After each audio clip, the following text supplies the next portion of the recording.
Hi everyone, this is Allison Boes. Today I'm going to be talking to you about some communication skills from Chapter 3 of our Friend textbook. I'm going to specifically talk about nonverbal communication and our responding skills.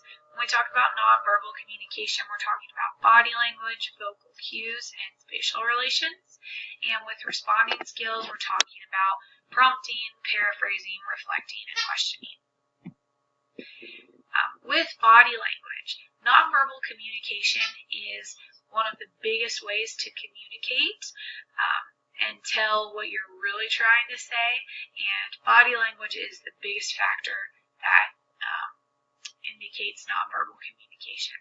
When we talk about body language, we talk about several different things, including hand movement, like I'm doing right now, raising your eyebrows, having rounded shoulders.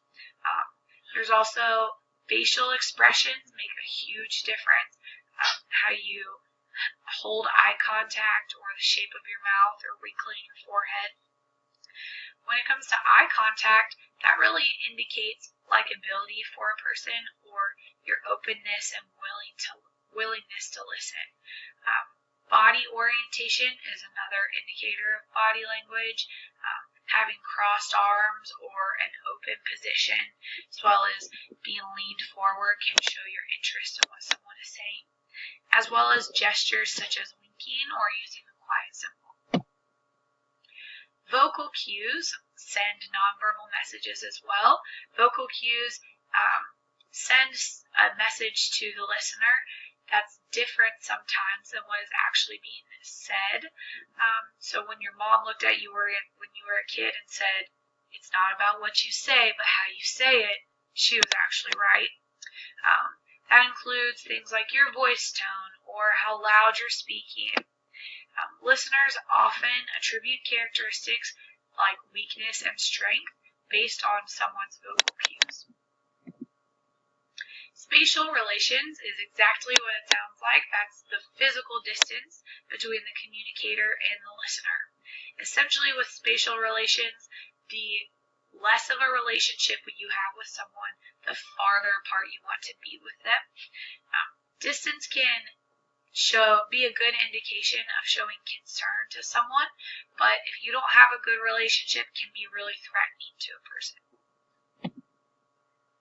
So now with responding, prompting is the best way to give feedback as a listener. You use it to encourage the speaker to keep talking and to show that you're listening and that you're interested. Prompting can use cues such as nodding your head or quizzical facial expressions, using hand gestures, and saying things like, "Yeah, interesting." Prompting is the most effective way of giving feedback as a listener, and the most effective but least used prompt is actually silence. People are very uncomfortable with silence, and that actually encourages them to keep talking to fill that space. Next, you also have paraphrasing, which is essentially rephrasing what the speaker has said and putting it into your own words. This helps clarify for you as the listener and for the speaker that everyone is on the same page and this is what you're getting from their message. You want to use paraphrasing with small pieces of information, and it helps to really establish a shared vocabulary between the two people that are communicating. Reflecting is essentially paraphrasing, but adding in that you're trying to capture the meaning behind what's being said. So this involves a little bit of inferring.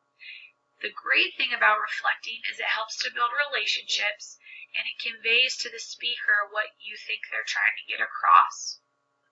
The important thing about reflecting is to use ideas that were actually stated by the speaker and is not something new.